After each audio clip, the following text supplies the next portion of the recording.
உம்முடைய கரம் என் சத்துருக்களுக்கு விரோதமாய் ஓங்கி இருப்பதற்காக உமக்கு ஸ்தோத்திரம் என்று சொல்லி அந்த கரத்தை இறுக்கி பிடிச்சுக்கோங்க. சொல்லுங்க, நான் உங்க கையை பிடிச்சுக்கிறேன் டாடி, நீங்க என் கையை பிடிச்சுக்கோங்கன்னு சொல்லுங்க. கர்த்தருடைய கரம் உங்களுக்கு ஆதரவாக இருக்கிறது. பிரியமான அன்பு உறவுகளே, இயேசுவின் நாமத்தில் மனதார வாழ்த்துக்கள். ஏசப்பா உங்களை ஆசீர்வதிப்பாருங்க. ஏசாயா 26:11 கர்த்தாவே உமது கை ஓங்கி இருக்கிறது.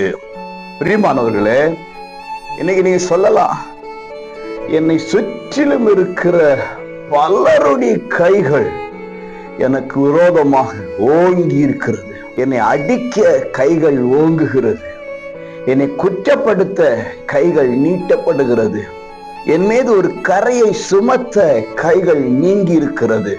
பலமுள்ள கை, பராக்கிரமம் உள்ள கை, என்னை ஒடுக்க நினைக்கிற கை எனக்கு விரோதமாக எங்கேயோ அல்ல, வீட்டுக்குள்ளே, வீட்டுக்கு பக்கத்திலேயே, வெளியில, சபைக்குள்ள, குடும்பத்துக்குள்ள பலருடைய கை எனக்கு விரோதமாக ஓங்கி இருக்கிறது என்று நீங்க சொல்லலாம். இன்னைக்கு இப்படிப்பட்ட உங்களை பார்த்து ஏசப்பா என்ன சொல்ற தெரியுமா? என்னுடைய கை ஓங்கி இருக்கிறது. உங்கள் சத்துருக்களுக்கு விரோதமாக கர்த்தருடைய கை ஓங்கி இருக்கிறது.